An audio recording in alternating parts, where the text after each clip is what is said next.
हरिओम, जय श्री राधे। सभी प्यारे प्रभु प्रेमियों को प्यार भरा राधे राधे। आप सभी लोग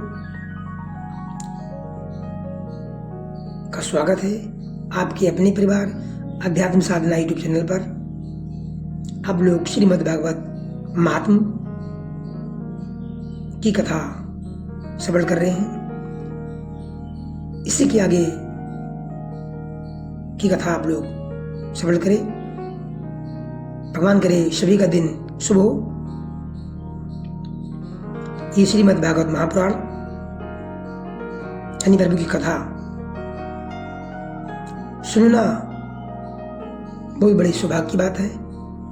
इसलिए आप लोग ध्यानपूर्वक बिना कुछ सोचे समझे कथा का आनंद अवश्य ले, क्योंकि असली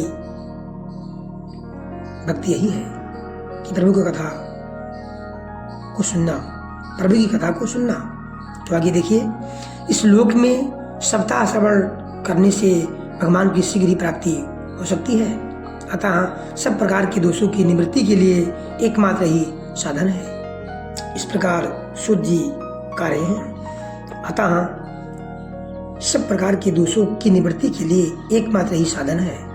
जो लोग भगवान की कथा से वंचित हैं, वह तो जल में बुदबुदे और जीवों में मच्छरों के समान केवल मरने के लिए पैदा हुए हैं। वह तो जल में बुदबुदे और जीवों में मच्छरों के समान केवल मरने के लिए ही पैदा होते हैं। अर्थात हम सभी को, किसी को भी भगवान की कथा से वंचित नहीं रहना चाहिए। जब भी मौका मिले सत्संग के माध्यम से कथा का श्रवण अवश्य करें, या स्वयं प्रभु की लीलाओं का, प्रभु की कथाओं का श्रवण अवश्य करें, अर्थात पढ़े या सुने। भला जिसके प्रभाव से जड़ और सूखी हुई बांस की गांठें फट सकती है, उस भागवत कथा का श्रवण करने से चित्त की गांठों का खुल जाना कौन बड़ी बात है। सप्ताह श्रवण करने से मनुष्य के हृदय की गांठ खुल जाती है, उसके समस्त संशय छिन्न भिन्न हो जाते हैं और सारे कर्म छीड़ हो जाते हैं। इसलिए हम सबका परम कर्तव्य है कि प्रभु का कथा श्रवण करना, सुनना, पढ़ना,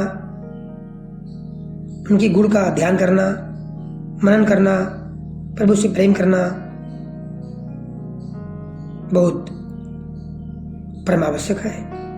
ये भगवान, ये भागवत कथा रूप तीर्थ संसार के कीचड़ को धोने में बड़ा ही पटु है।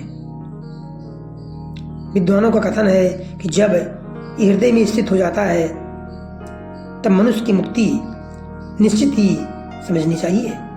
जिस समय धुंधुकारी ये सब बातें कर रहा था, जिसके लिए वैकुंठ वासी पार्षदों के सहित एक विमान उतरा, उससे सब ओर मंडलाकार प्रकाश फैल रहा था। सब लोगों के सामने ही धुंधुकारी उस विमान पर चढ़ गया।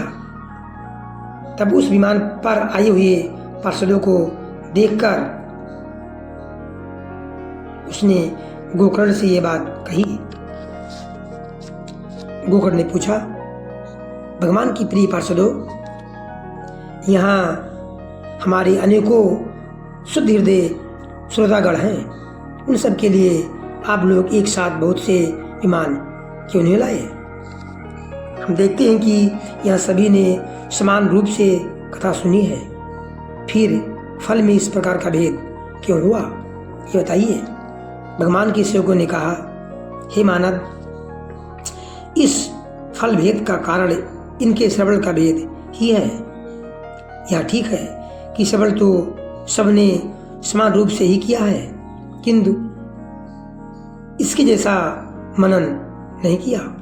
इसी से एक साथ भजन करने पर भी उसके फल में भेद रहा।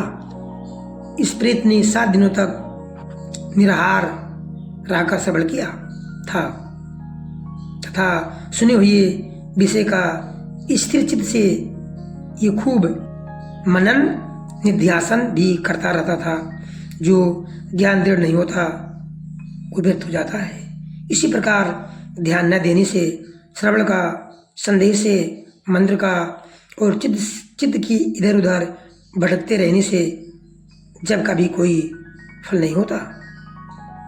इसलिए जब भी कथा श्रवण किया जाए तो ध्यान से सुनिए और मंत्र का जाप किया जाए तो उसमें संदेह बिल्कुल ना हो। और जप करते समय चित्त इधर उधर न भटके, इसका विशेष ध्यान रहे, तभी फल मिल सकता है। वैष्णवहीन देश, अपात्र को करा हुआ श्राद्ध का भोजन, आश्रित को दिया हुआ दान एवं आचारहीन कुल, इन सब का नाश हो जाता है।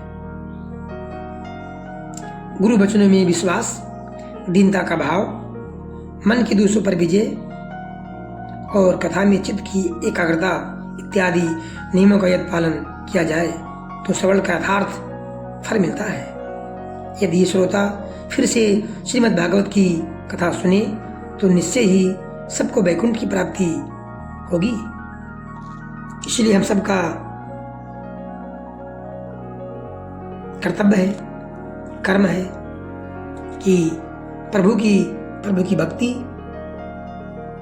प्रभु की कथा का श्रवण करना एकदम मन वचन कर्म से रोज करना चाहिए, तभी कथा का पूरा फल मिल सकता है। जितना भी कथा का गुणगान, मनन, चिंतन होगा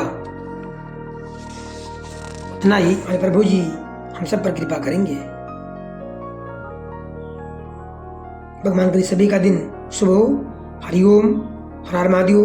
प्यार से बोल दीजिए राधे राधे।